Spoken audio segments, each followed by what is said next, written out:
রমজান এলো, রমজান এলো, এলো মাহে রমজান। রমজান এলো, রমজান এলো, এলো মাহে রমজান। ঈমানের রঙে রাঙাও হে ভাই, ঈমানের রঙে রাঙাও হে ভাই, তোমারি দিল বাগান। রমজান এলো, রমজান এলো, এলো মাহে রমজান। রমজান এলো, রমজান এলো, এলো মাহে রমজান। বালাগাল উলা বিকামালিহি كشفت الدجى بجماله حسنت جميع خصاله صلوا عليه وآله الحمد لله।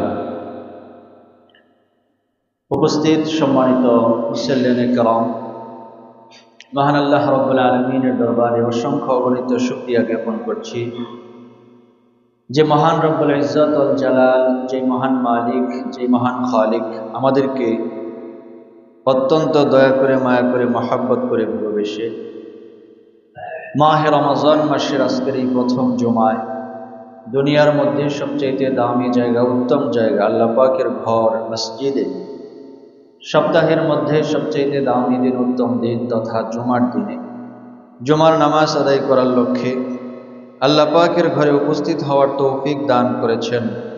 এজন্য আমরা সকলেই জবান খুলে কালিমাতুশ শুকর আদায় করি, আলহামদুলিল্লাহ।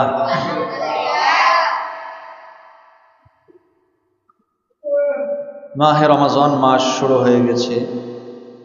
আল্লাহ পাকের শুকরিয়া যে আল্লাহ তাআলা আমাকে আপনাকে হায়াতের জিন্দেগিতে বাঁচিয়ে রেখেছেন। বরকতের মাস, নাজাতের মাস, মাগফিরাতের মাস এবং কল্যাণের বার্তা নিয়ে যে মাস আমাদের সামনে আগমন করেছে, আমরা অত্র মাসের মধ্যে আলহামদুলিল্লাহ প্রবেশ করতে পেরেছি। এটা আল্লাহ পাকের পক্ষ থেকে অত্যন্ত দামি এবং বিশেষ একটি নিয়ামত, যেই নিয়ামতের মাধ্যমে আল্লাহ তাআলা শুধুমাত্র এই উম্মতি মুহাম্মদদেরকে আলাদাভাবে শ্রেষ্ঠত্ব দান করেছেন। পূর্বের জমানায় এরকম অনেক উম্মত যারা দুনিয়ার জমিনে ছিল, এখন নাই, যে তাদের কাউকেই বা কোনো নবীর উম্মতকেই এতটা সম্মান দান করা হয়নি যতটুকু সম্মান আমাদেরকে আল্লাহ পাক রব্বুল আলামিন এই মাহে রমজান মাসের দ্বারা করেছেন। তো এতে করে বোঝা যায় যে এই মাসটা স্পেশাল ভাবে শুধুমাত্র আল্লাহ তাআলা আমাদের জন্যই নির্ধারণ করেছেন। যদিও অন্যান্য নবীদের সময়ে রোজা ছিল, যদিও অন্যান্য নবীদের আমলে সিয়াম সাধনা ছিল, কিন্তু তাদের সিয়াম সাধনার প্রক্রিয়া বা তাদের সিয়াম সাধনার যে নিয়ম নীতি এটা ভিন্ন ছিল। তবে রোজা, সিয়াম, আরবিতে যাকে বলা হয় সওম, এই বিধানটা আল্লাহ তাআলা পূর্ববর্তী উম্মতদেরকেও দিয়েছিলেন। যেমনি ভাবে আল্লাহ পাক রব্বুল আলামিন কোরআনুল কারীমের মধ্যে বলেছেন যে কামা কুতিবা আলাল্লাযীনা মিন ক্বাবলিকুম, যে এই মাহে রমাদানের রোজার মতো রোজা আমি আল্লাহ তাআলা অন্যান্য নবীর উম্মতদেরকেও দান করেছিলাম, যে তাদের উপরও খরচ করেছিলাম। কিন্তু আল্লাহ তাআলা রমজান মাসের রোজা দ্বারা এই উম্মতি মুহাম্মদদেরকে যেই আলাদা একটা সম্মান দান করেছেন, যে এটা শুধুমাত্র কেবলমাত্র আল্লাহ তাআলা উম্মতি মুহাম্মদদেরকেই আলাদাভাবে দান করেছেন। সুবহানাল্লাহ। এজন্য আল্লাহ পাক রব্বুল আলামিনের পয়গম্বর সাল্লাল্লাহু আলাইহি ওয়াসাল্লাম হাদিসের মধ্যে স্পেশাল ভাবে ইরশাদ করেছেন, লিল জান্নাতি বাবুন জান্নাতের মধ্যে যেই 8টা দরজা আছে, লিল জান্নাতি বাবুন, জান্নাতের মধ্যে যেই 8টা দরজা আছে, বলে এই সমস্ত দরজার মধ্যে একটা দরজার নাম হলো রায়্যান। এই রায়্যান নামক দরজা দিয়ে শুধুমাত্র কেবলমাত্র একমাত্র রোজাদাররা প্রবেশ করতে পারবে, অন্য কোনো মানুষ সেই দরজা দিয়ে প্রবেশ করতে পারবে না। লিল জান্নাতি বাবুন, জান্নাতের মধ্যে যেই 8টা দরজা আছে তার মধ্যে একটা দরজার নাম হলো রায়্যান। ইয়াদখুলু মিনহুস সাইমুনা ইয়াওমাল কিয়ামা, বলে কিয়ামতের দিন শুধুমাত্র এই দরজা দিয়ে রোজাদাররা প্রবেশ করবে। আইনাস সাইমুন, কিয়ামতের ময়দানে একজন ঘোষক এভাবে ঘোষণা করবে, হে রোজাদারেরা, তোমরা যারা দুনিয়ার জমিনে রোজা রাখছো তারা কোথায়? আইনাস সাইমুন, যারা রোজা রেখেছো ওই রোজাদাররা তোমরা কোথায়? এই ঘোষণা শোনার সঙ্গে সঙ্গে ফায়াকুমুন, আর সমস্ত রোজাদারেরা দাঁড়ায়া যাবে। ফাইদান দাখালু গলাকা ফালাম ইয়াদখুল মিনহু আহাদুন গায়রুহুম, এবং তাদেরকে বলা হবে যে এখন তোমরা এই জান্নাতের দরজা দিয়ে প্রবেশ করো। রায়্যান নামক যেই জান্নাতের দরজা আছে, বলে এটা দিয়ে শুধুমাত্র রোজাদারেরা প্রবেশ করবে, যে তোমরা এই দরজা দিয়ে প্রবেশ করো। যখন সমস্ত রোজাদারেরা ওই দরজা দিয়ে প্রবেশ করা শেষ হয়ে যাবে, ফাইদান দাখালু গালাকা, বলে সাথে সাথে ওই দরজাটা বন্ধ করে দেওয়া হবে, বলে এই দরজা দিয়ে আর কোনো ব্যক্তি প্রবেশ করতে পারবে না। তো এটা শুধুমাত্র এই রোজাদারদের সম্মানের খাতিরে জান্নাতের মধ্যে আলাদা একটা দরজার নামই আছে রায়্যান, যে এই দরজাটা দিয়ে শুধুমাত্র কেবলমাত্র একমাত্র কারা প্রবেশ করবে? রোজাদারেরা। এই জন্য আমার আপনার একটু চিন্তা করা উচিত যে দীর্ঘ 11টি মাস যে আল্লাহ পাক রব্বুল আলামিন আমাকে আপনাকে যা কিছু হালাল সেখান থেকে ভক্ষণ করতে বলেছেন, খেতে বলেছেন, শুধুমাত্র কেবলমাত্র একটা মাস আল্লাহ তাআলা পানাহার থেকে এবং যৌনাচার থেকে আমাকে আপনাকে নিবৃত্ত রেখে এই রোজার মাধ্যমে আমাকে আপনাকে যে শিক্ষাটা দিতে চাইতেছেন, বলে এই রোজা থেকে আমার আপনার জন্য শিক্ষা গ্রহণ করা।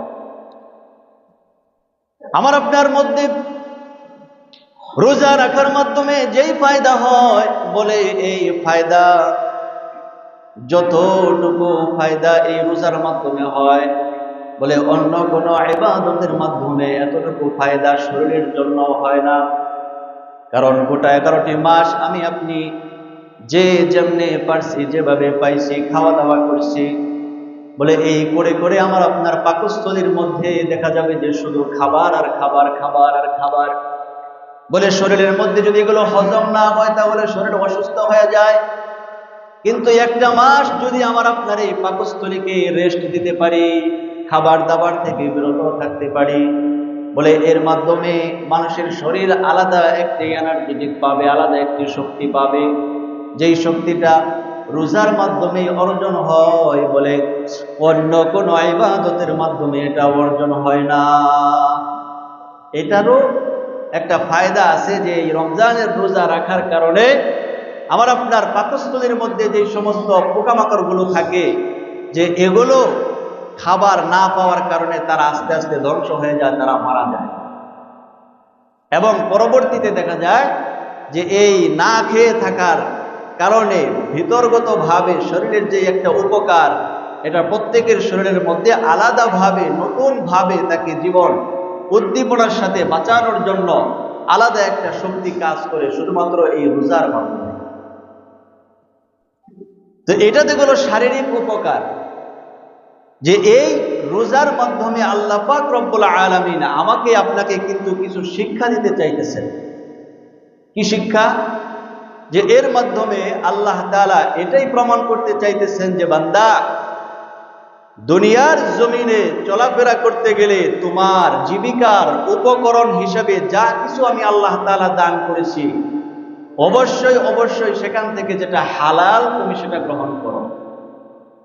কারণ আল্লাহ তাআলা মানুষের জন্য যে রিজিকের ব্যবস্থা করেছেন, ওখানে পথ দুইটা রেখে দিয়েছেন, একটা হালাল ভাবে ইনকাম করার পথ আর একটা হারাম ভাবে ইনকাম করার পথ।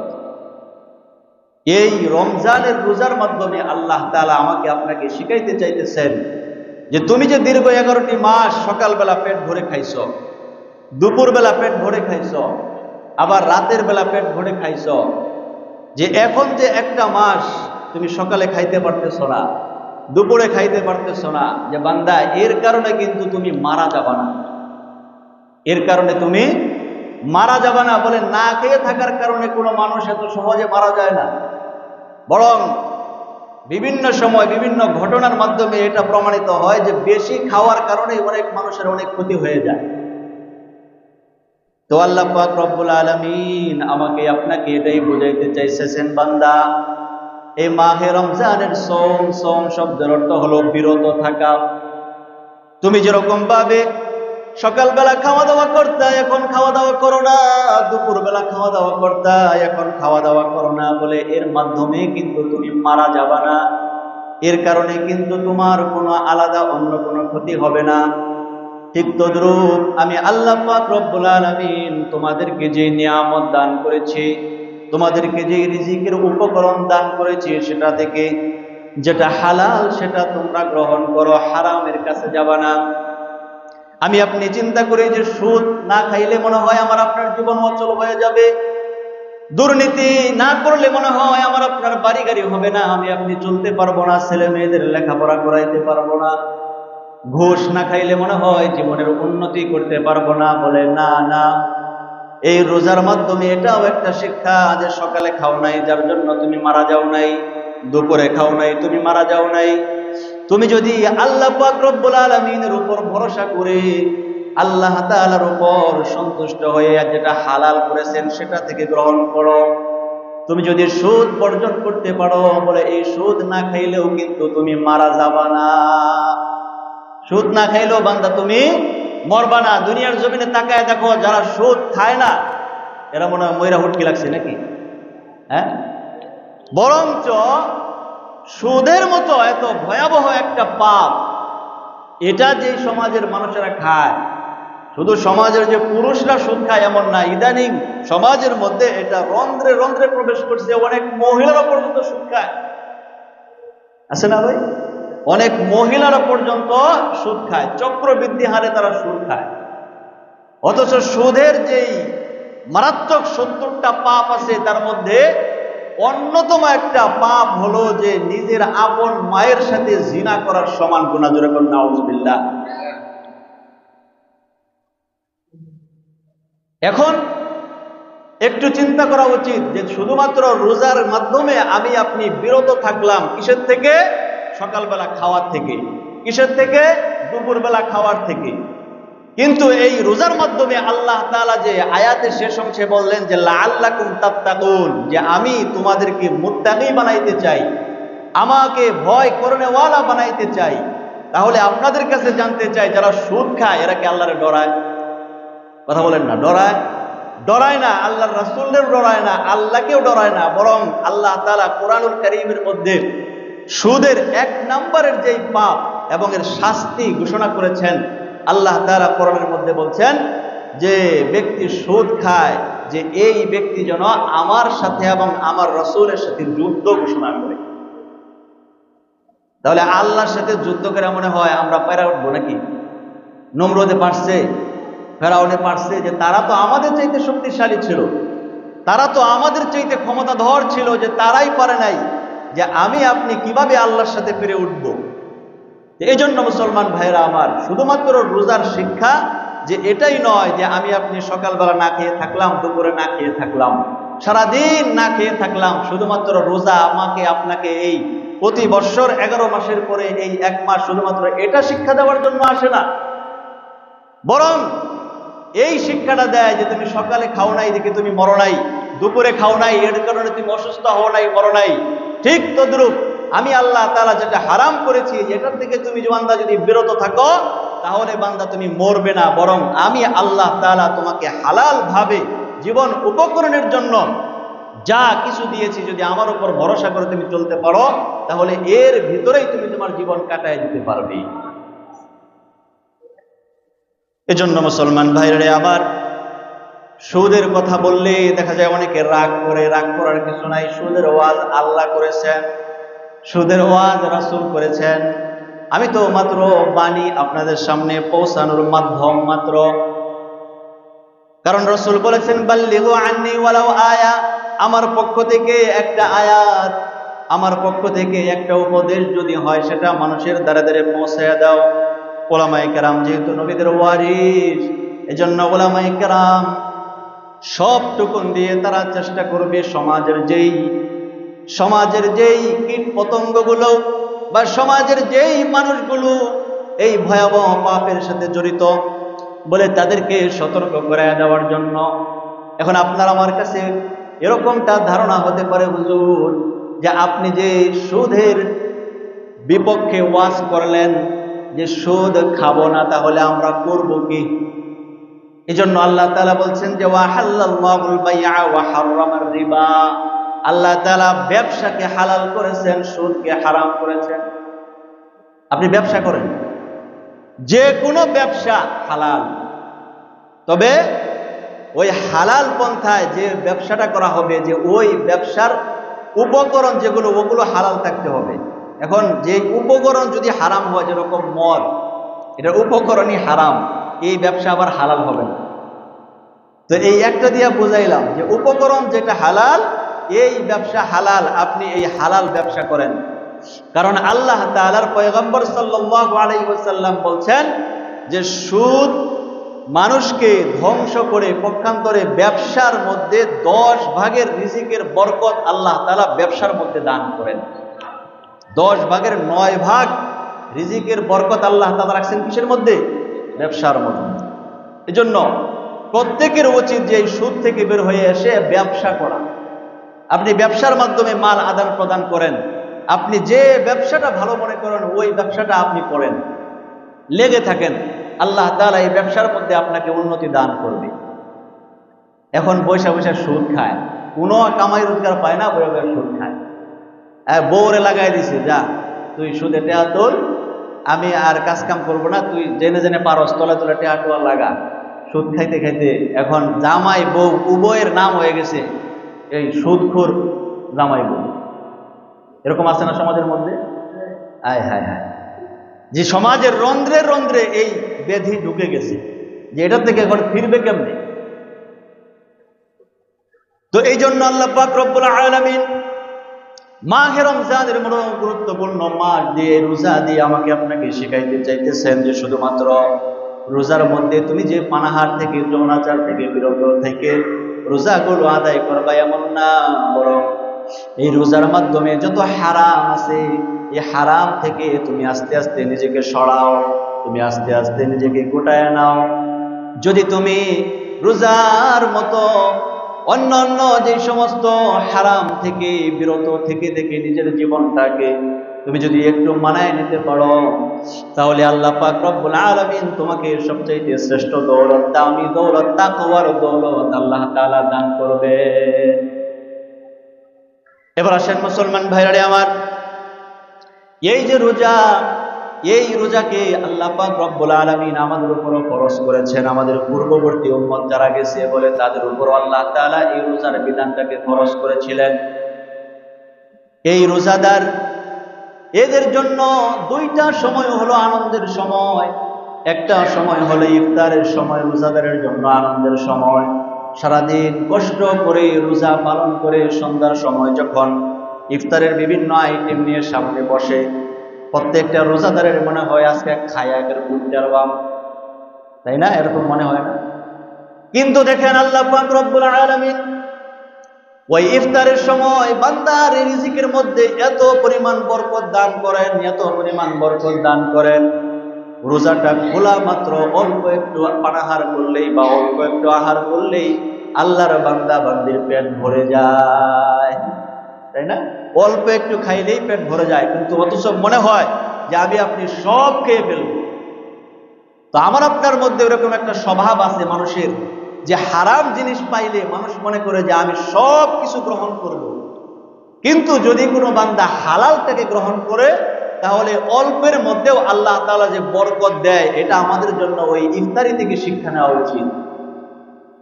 ইফতারের সময় আমার আপনার মাথা নষ্ট হয়ে যায়, সামনে কত কিছু, সুবহানাল্লাহ।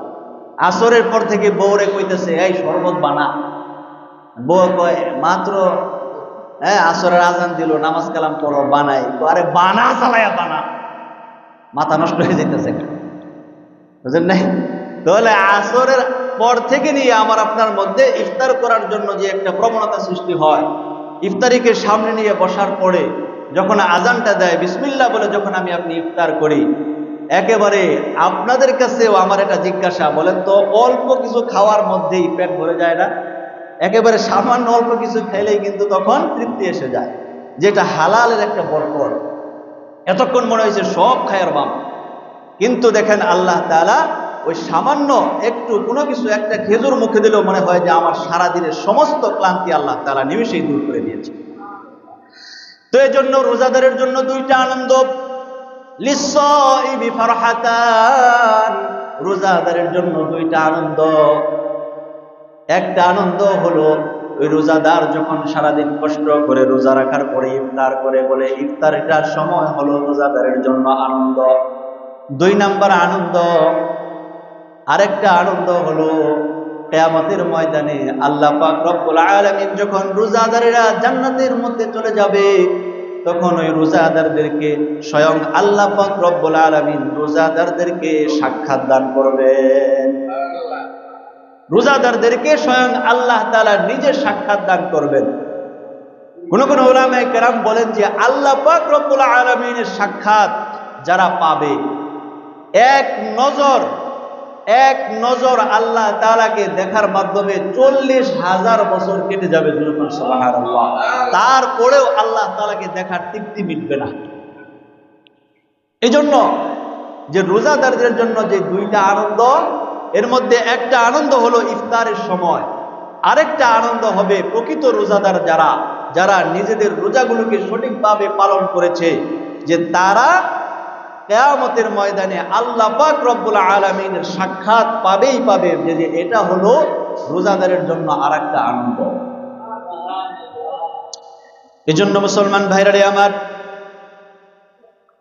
এবার আসেন যে আমার আপনার রোজাগুলো সঠিকভাবে আদায় হচ্ছে কিনা। যেহেতু আজকে দ্বিতীয় রোজা শুরু হয়েছে, গতকালকে প্রথম রোজা চলে গেছে, এখন থেকে যদি আমি আপনি এটা না জানি যে কষ্ট করে রোজা রাখতেছি, না খেয়ে থাকতেছি, যৌনাচার থেকে পানাহার থেকে বিরত থাকতেছি, আবার আপনার রোজাগুলো হচ্ছে কিনা নিজেই হিসাব মিলাইতে পারবো আমার আপনার রোজাগুলো আল্লাহর দরবারে কবুল হবে কিনা। কারণ যেই রোজার সওয়াব স্বয়ং আল্লাহ পাক রব্বুল আলামিন দান করবেন, অন্য কোনো ফেরেশতাদের মাধ্যমে, অন্য কোনো মাধ্যমে আল্লাহ তাআলা রোজাদারদের সওয়াবের আজর বিনিময়ে আল্লাহ তাআলা দান করবে না। রোজাদারের সওয়াব কেবলমাত্র শুধুমাত্র একমাত্র কে দান করবে? আল্লাহ। আল্লাহর পয়গম্বর সাল্লাল্লাহু আলাইহি ওয়াসাল্লাম বলেন, আল্লাহ তাআলা হাদিসে কুদসির মধ্যে ঘোষণা করেছেন, আস-সাওমু লি ওয়া আনা আজজি বিহি, যে রোজা হলো আমার জন্য আর এর পুরস্কার স্বয়ং আমি আল্লাহ পাক রব্বুল আলামিন নিজে বান্দা বান্দীদেরকে দান করব। এখন আমার আপনার রোজাগুলো সঠিকভাবে হচ্ছে কিনা এটাও তো চিন্তা করা দরকার। কষ্ট করে না খেয়ে থাকলাম, যৌনাচার থেকে বিরত থাকলাম, কিন্তু রোজাগুলো আমার হলো না, তাহলে লাভ হলো কি? এজন্য রোজার মধ্যে বলা হয় দুইটা ফরজ। রোজার মধ্যে কয়টা ফরজ? দুইটা ফরজ। চলে বলেন কয়টা? দুইটা ফরজ। এক নাম্বার হলো আমি আপনি যেই রোজা থাকবো, রোজা রাখবো, এর জন্য আমাকে আপনাকে নিয়ত করা। এখন নিয়ত, নাওয়াইতু আন আসুমা গাদাম মিন শাহরি রমাদান আল মুবারক, এইভাবে আরবিতে বলার দরকার নাই, বরং নিয়তটা হলো আমার আপনার মনের সংকল্প। নিয়তটা হলো আমার আপনার মনের এরাদা, ইচ্ছা। আমি আপনি রোজাদার, রোজা রাখবো, এটাই চূড়ান্ত, এটাই স্বাভাবিক বিষয়। আমার আপনার নিয়ত হয়ে গেছে, আলহামদুলিল্লাহ।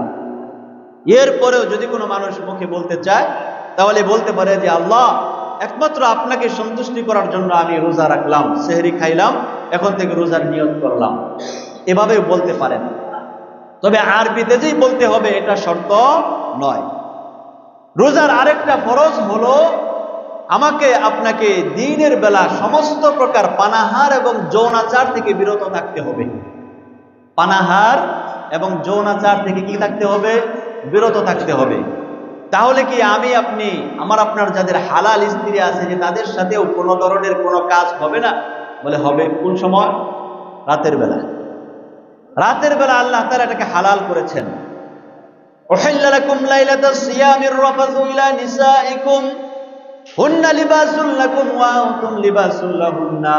যে রমজানের রাতের বেলা আল্লাহ তাআলা স্ত্রী সহবাসকে হালাল করেছেন, কিন্তু দিনের বেলা এটা চূড়ান্ত হারাম। যারা দিনের বেলা ইচ্ছাকৃতভাবে এই কাজের মধ্যে লিপ্ত হবে, পরবর্তীতে এই একটা রোজার বিনিময়ে যদি 60টা রোজা রাখা হয় তাহলেও সেটার পরিপূর্ণ হক আদায় হবে না। এজন্য খুব হিসাব করে। তো রোজার মধ্যে যে দুইটা ফরজ, একটা হলো নিয়ত করা, আরেকটা হলো সমস্ত প্রকার পানাহার এবং যৌনাচার থেকে বিরত থাকা। এর মাধ্যমে আল্লাহ পাক রব্বুল আলামিন যদি বান্দার রোজাটা কবুল হয় তাহলে তার পরিপূর্ণ সওয়াব আজর আল্লাহ তাআলা দান করবেন। এবার আসেন, শুধুমাত্র যে না খেয়ে থাকলাম এর মাধ্যমে আমার আপনার রোজা হয়ে গেল কিনা, যৌনাচার থেকে বিরত থাকলাম এর মাধ্যমে আমার আপনার রোজা হয়ে গেল কিনা? না না না। বলে প্রত্যেকটা অঙ্গ প্রত্যঙ্গের কিন্তু রোজা আছে, প্রত্যেকটা অঙ্গ প্রত্যঙ্গের রোজা আছে। হাতের রোজা আছে, চোখের রোজা আছে, জবানের রোজা আছে, কানের রোজা আছে, পায়ের রোজা আছে। বলে প্রত্যেকটা অঙ্গ প্রত্যঙ্গের রোজা হলো ওইগুলো রোজা যে আমার আপনার জবান সবসময় চায় অন্য মানুষের গীবত করতে, অন্য মানুষের শিকায়াত করতে, একজনের দোষ আরেকজনের কাছে যায় বলতে। এটা প্রত্যেকটা মানুষের একটা স্বভাব। এজন্য দেখবেন যখন মানুষ গীবত করে তখন এটা আর গীবত থাকে না, এটা হয়ে যায় ঘি ভাত।